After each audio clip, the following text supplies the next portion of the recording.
Hi guys! Amoy-amoy pa si Apeng. Bagong sahod.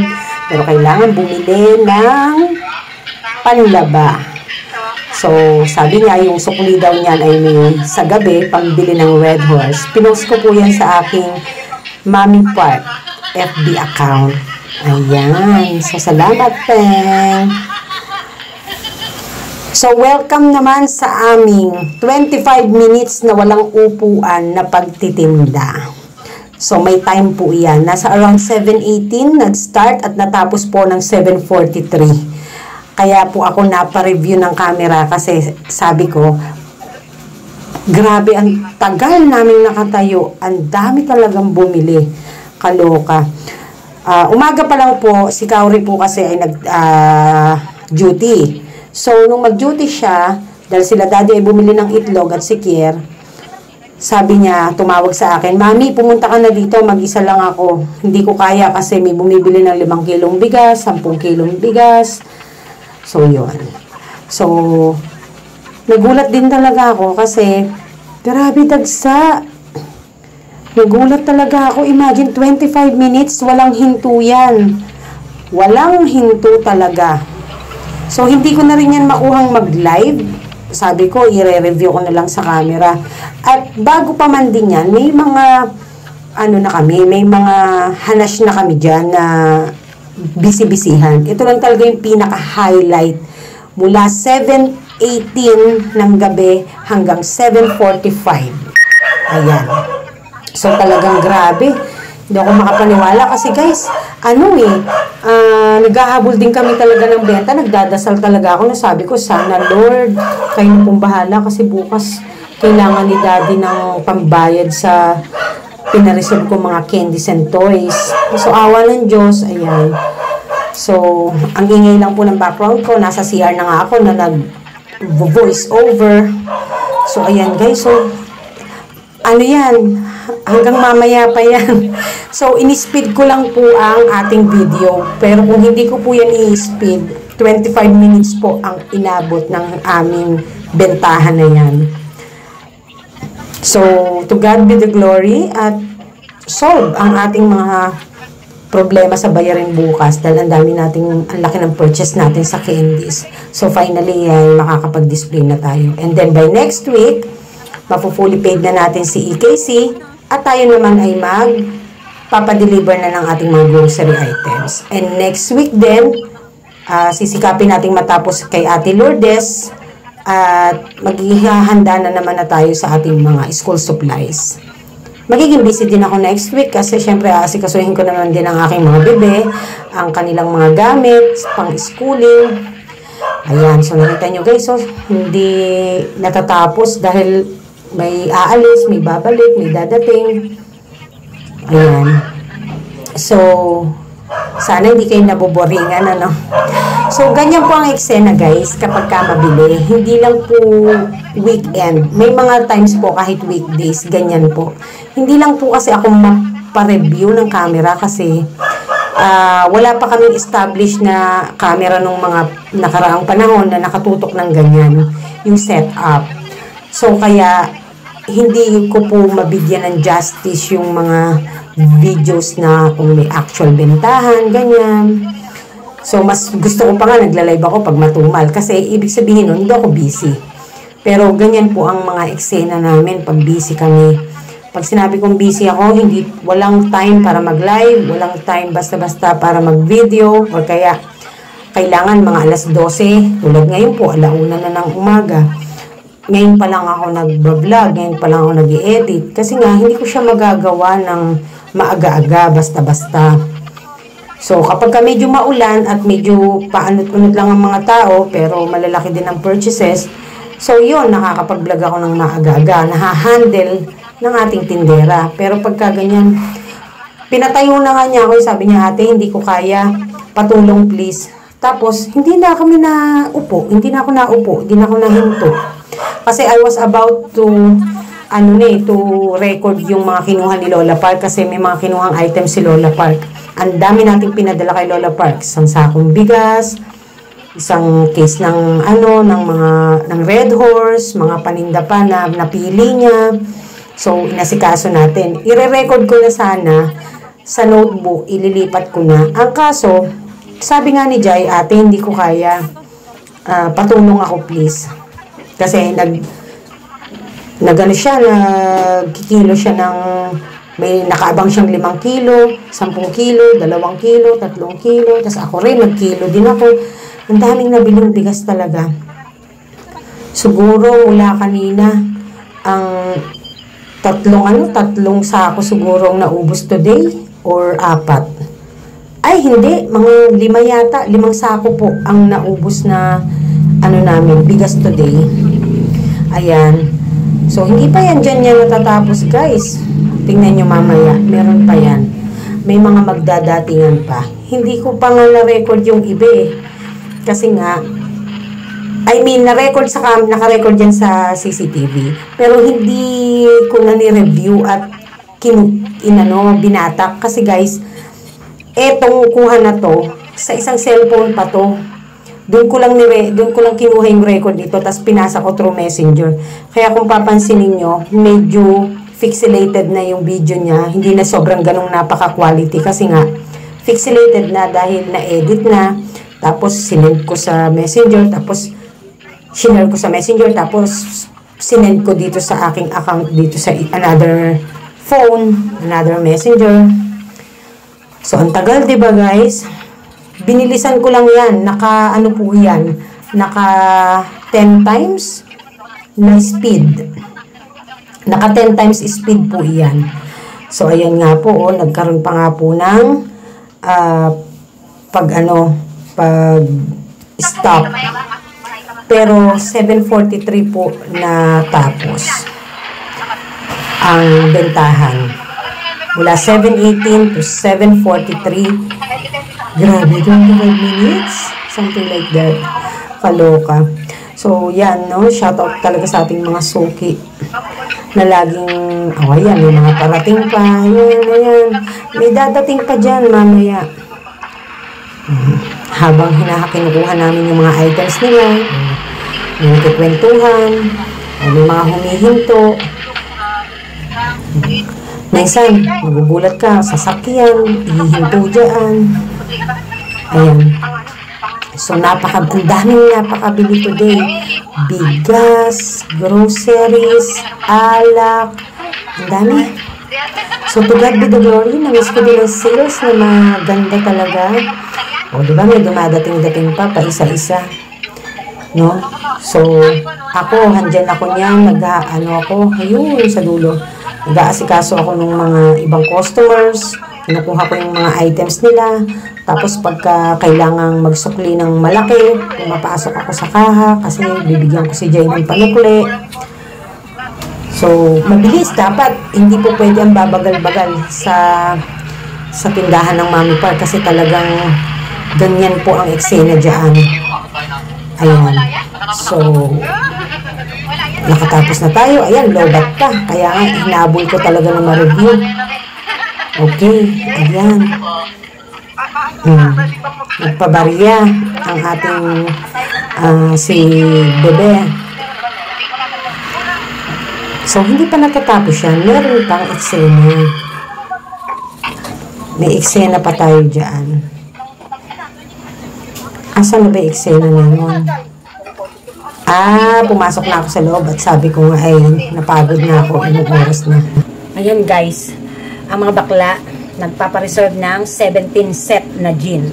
So pag sinabing set, isang gin, isang yellow at saka isang juice. So discounted na sila.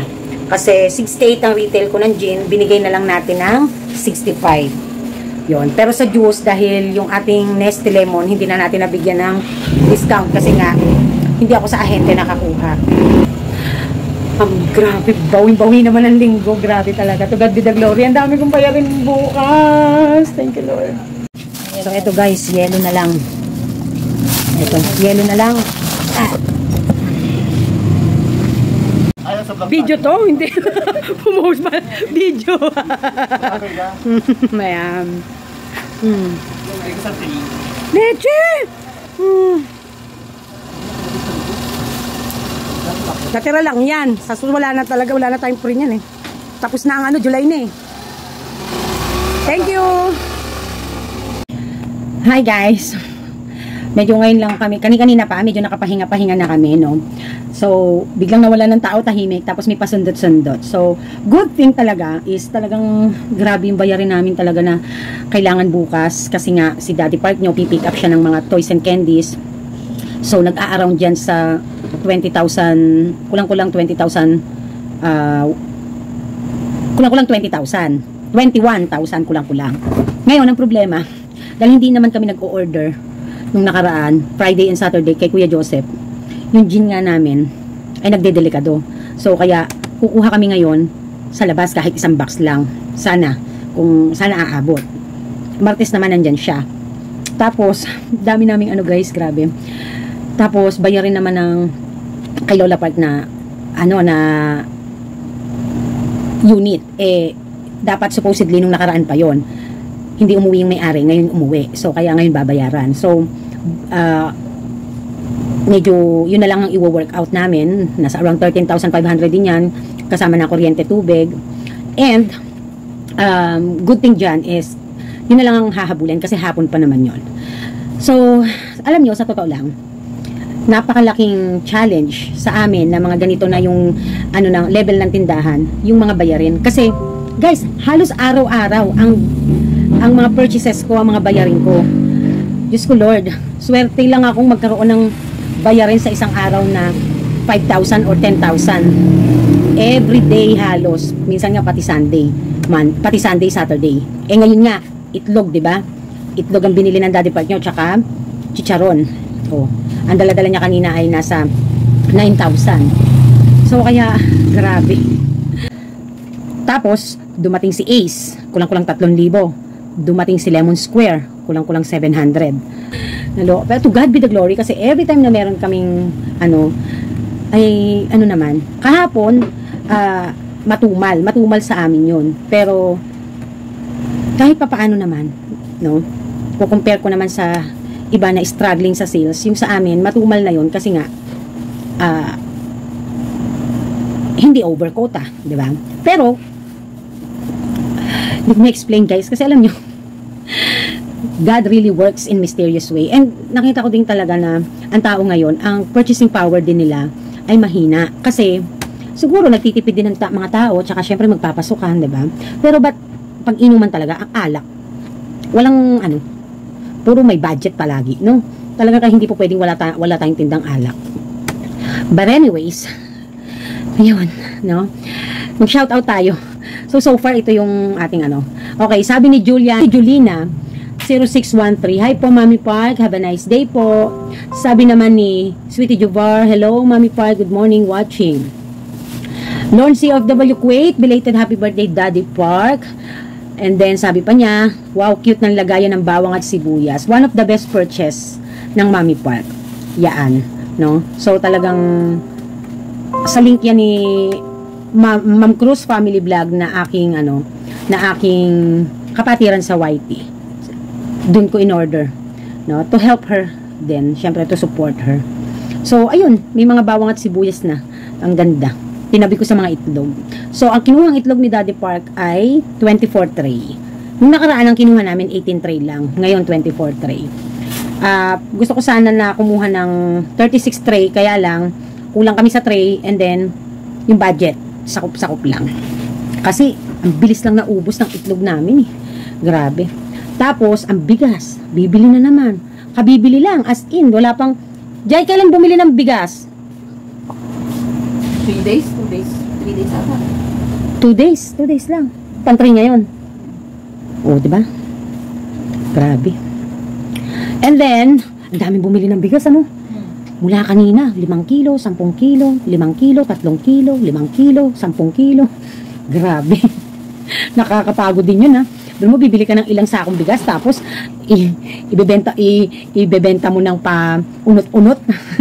Pero grabe, no? Imagine that. Yung isang sako, ang bilis lang. So, sabi naman ni Winnie07, watching here, Mami Park, Elito Bleron, belated happy birthday kay Daddy Park and good health. Sabi pa niya, sarap tingnan tindahan mo, Mami Park, kaya lalo akong nagsisikap. Ikaw ang inspirasyon ko. Thank you so much. Saka sa Mami Park, magkanong kuha mo? 1 box ng Snappy. Taga-Sapang Palay City of San Jose del Monte ako. Ayan. Parang nag-65 na yata si Tita Tessie. Parang alam ko 65. So, ang puhunan ko per piece ay 6.50. Pero binibenta lang namin yan ng 8 para afford ng mga bata. Yun. Basta bumabawi na lang ako sa volume ng in-order. And then, yan, no? Ganyan. So, kung kumuha tayo niyan monthly, 30 bucks, 20 bucks, ganyan. And then, may times naman na hindi siya nauubos ng isang buwan. Minsan, isang buwan kalahati. Ganon. So, kaya ako kumukuha ng marami kasi para hindi sayang yung biyahe ni Daddy Park. Ellie Toblerone, sarap naman tingnan, nabasa ko na pala yun.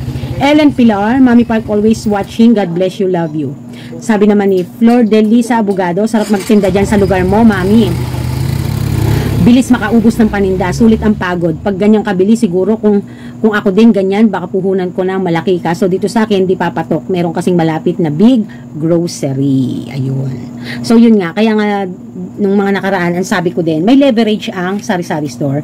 However, hindi ito applicable sa lahat. Hindi ito para sa lahat. Gawa kasi ng depende ito sa iyong location. Siyempre tulad yan, ang dilemma, may existing na kakompetensya. And speaking of that, naalala ko nung nakaraang bakasyon.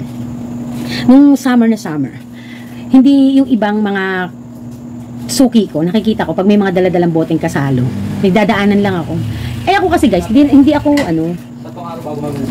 mapag kung saan nila gusto. Yung pala, sinasabi nila, nag-25 daw si classmate ng RC kasalo at saka yung mga Coke kasalo. Mga Coca-Cola products na kasalo. Ay ko, ha? 25? Nasa almost 22 na ang puhunan. Tapos malamig pa. 25? Hindi ako nakipag-price war. Kasi 28 kami rito Tapos sa iba 30. Kasi yun nga yung sinasabi ko sa inyo guys. Nakikipag-price war ako kung kailangan. Pero kung hindi at mako-compromise ang kita ko at ang pagod ng aking kuryente at rep, hindi ko gagawin. Until nagugulat na lang ako, lumakas yung lumakas yung soft drinks namin, bukod doon sa lagi na kaming may malamig, dahil nga handyan na si Sanden Chiller. Yung pala, nalaman namin doon sa isang bata na bumili dito. Buti Mami Park sa inyo, 28 lang. Doon sa kasi, 33. Ha? Nagulat pa ako. Kaya hindi ko malaman tuloy kung ine-etchos lang ba ako ng mga suki namin. Ilan yun na nilalagpasan lang talaga ako, dahil di talaga sa amin bumibili. So, ibig sabihin, nakipag-price war siya or what? Hindi ko siya inintindi. Ang point ko lang is, ang gusto ko lang sabihin sa inyo dito is, gamitin ang price war kung kinakailangan. Pero kung hindi, wag niyong i-compromise. Lalo na sa tulad natin, na ganito, na nag-build na tayo ng pangalan at sa ating mga suki. So, more or less, maintindihan na tayo ng mga customers natin. Kaya nga, minsan, ang saying ng mga customers, Mami Park, ikaw na ngayon nangungupahan, ikaw pa yung medyo mura-mura. Kumikita ka pa ba? Oo naman. Hindi naman ako siguro magtatagal dito sa kung di ako kumikita. Ang point ko lang is, bawi ako kasi sa dami. Sabi ko, kasi hindi niyo ako pinagpapalit. Hindi naman. Hindi ko naman sinabi yun. Ibig sabihin, sabi ko lang, tinatangkilik nyo kasi ako. So, syempre, patuloy tayong nandito. Diba? So, yun lang. So, magkaroon man tayo ng mga dilemmas, talagang normal, pinagdadaanan ng pagtumal, no? Hindi laging fiesta. Yan ay normal na galawan sa ating larangan ng negosyo. Lalo na ang sari-sari store or groceries.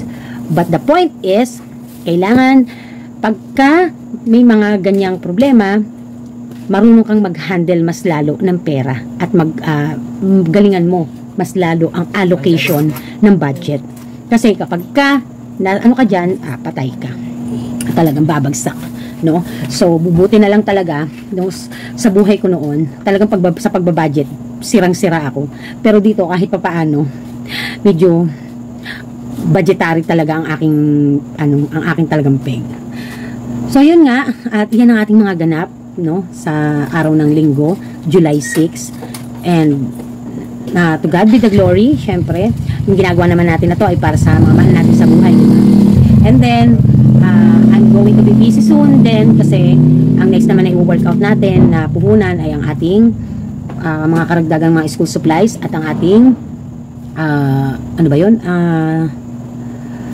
dishwashing at ang ating dadating ang EKC, mag-o-order na tayo ng EKC soon, no, mga groceries natin. So, dahil malapit nang matapos ang ating ano. And then, si Ate Lourdes din, isi-settle na natin soon. So, busy. I'm very busy. Dahil then, si Princess ay dito na mag-aaral. I-enroll ko sa Monday. So, dun siya nakatira kay Lola Park, no? I'm so happy lang kasi mabait si Lord. Kahapon talaga, tsaka kanina talaga, alumpihit kami. Pero gulat na lang ako, pak. Siguro din kasi dahil, weekend at tsaka bagong sahod. No? So, natatapat naman. But anyways and anyhow, that's it. That's the life of Tindera, no? So, this is Mami Park and this is Team Park. Nagsasabing Tindera is my proud career. Fighting! Bye! Baka soon, ang i-vlog ko ay, I'm not so sure, tax topic, no? Sa mga tax viewers ko. Titingnan natin ang inyong mga katanungan kung masasagot natin. So, may mga vlogs na hindi ko na uulitin ng mga tanong na gusto pang mag-request ng ganito, ganyan. Hindi ko na yan gagawin kasi nagawa ko na yan. At may playlist naman ako, pwede namang So far naman, wala pa namang amendment. No? Ang amendment lang siguro ay tungkol sa resibo. Babanggitin ko yan doon sa, sa vlog. That's it. That's Mami Park's everyday life. Bayad, bile, bayad, bile, bayad, bile. Pag hindi mo mahal at hindi mo passion ang ginagawa mo, sasawaan mo, mapapagod ka. Pero ako napapagod lang, pero hindi ako nagsasawa. Yun ang motivation ko kasi yung mga bills, mga mahal ko sa buhay. So, this is Mami Park and this is Team Park. Fighting! Bye!